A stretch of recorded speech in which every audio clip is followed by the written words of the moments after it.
comment valider les champs de notre formulaire avant de les mettre dans la base de données. Si je clique sur publier, vous allez voir, la Laravel va créer une erreur. Une erreur qui me dit que le champ name content ne doit pas être vide. Pour éviter ces erreurs, avec et lorsque l'utilisateur clique ici, le message d'erreur apparaît que ce champ est peut-être vide, veuillez le remplir. Pour le faire, on va venir dans le terminal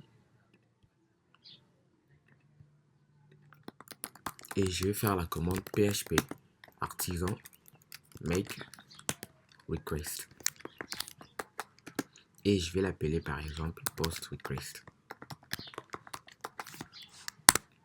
Ces post request va contenir le validateur, celui qui va nous permettre de valider les données que l'utilisateur va entrer. Pour ça, je vais venir dans le dossier app et dans le dossier http, il y a un dossier request. Je vais cliquer sur post request et à l'intérieur, on va déjà venir ici et autoriser tout. On va mettre true et ici je vais valider les données. Qu'est-ce que nous avons comme champ? Je vais revenir dans le create.blade. J'ai une champ email, une champ name, une champ catégorie ID et une champ content. Ce sont ces champs que je vais valider. Maintenant, je reviens dans mon post request et je vais dire par exemple, pour le champ nom doit être requis et il doit être une chaîne de caractères. Et je vais dire le minimum de caractères. Dans les caractères minimum, ça sera 4 caractères. Et pour les champs catégorie underscore ID,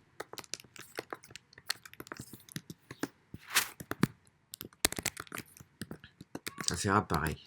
Il sera requis. Il sera un nombre. Et il doit exister dans la table catégories.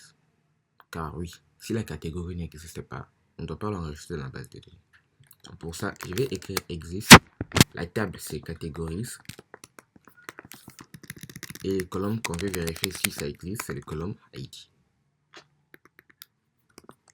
Et pour le content,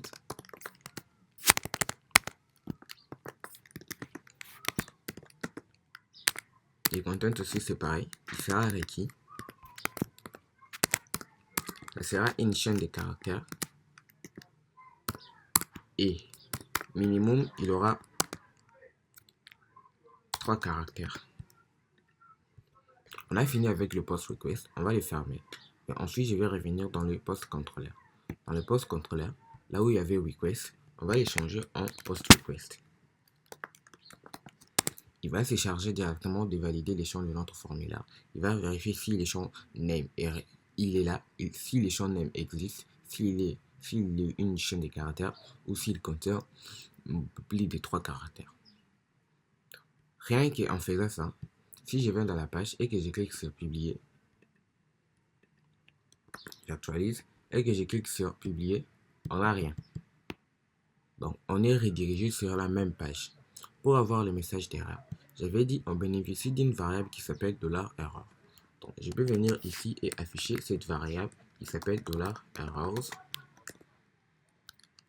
J'actualise la page et je clique sur publier. On a bien une erreur en rapport avec le menu. The name field is required, the content field is required. Pour la catégorie est déjà là. Donc c'est pour cela qu'il nous dit qu'il n'y a pas d'erreur pour la catégorie. Donc, ici, je vais venir en dessous et créer une variable div. Donc, à la limite, on ne va pas les créer. On va directement aller dans les login. Parce qu'on avait déjà fait ça sur login. Non, c'était pas sur login, c'était sur register. Donc, register. Et je vais copier tout ça. Les mettre dans mon create. Ici, on va juste formater les codes. Ça sera name.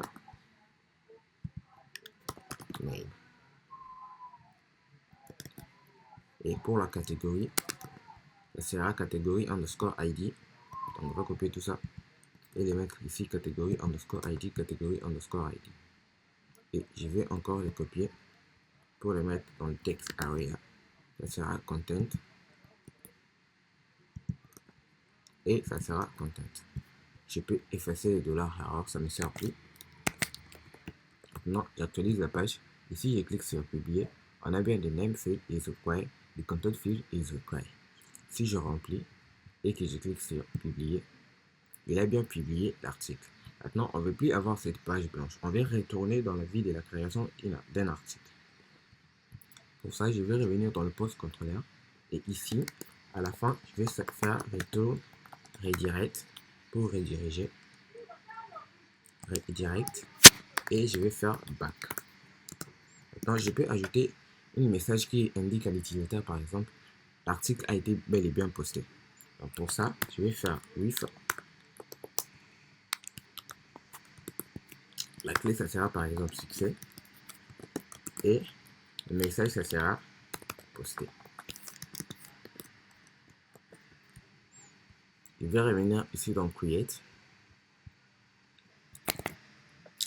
Pour afficher ces messages, c'est stocké dans la session. On va faire session.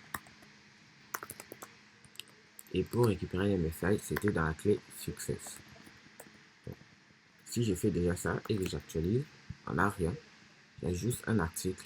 Je clique sur poster et on a le message posté. Si j'actualise, le message disparaît. On va vite fait les styliser. Les mettre dans une div et on va mettre paragraphe.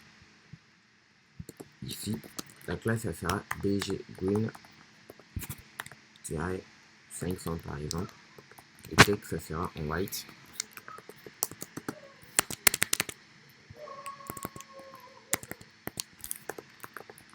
Le texte ça sera centré. Et il va prendre toute la largeur de la page. On va mettre 4 et rounded.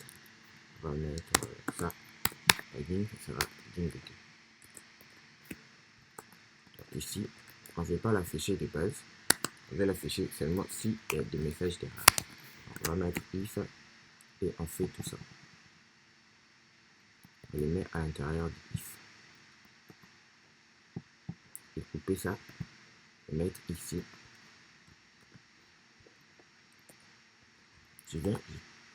J'actualise et j'ai rien. Je vais ajouter un article et je vais cliquer sur publier. On a bien le message qui est affiché et on a bien le message affiché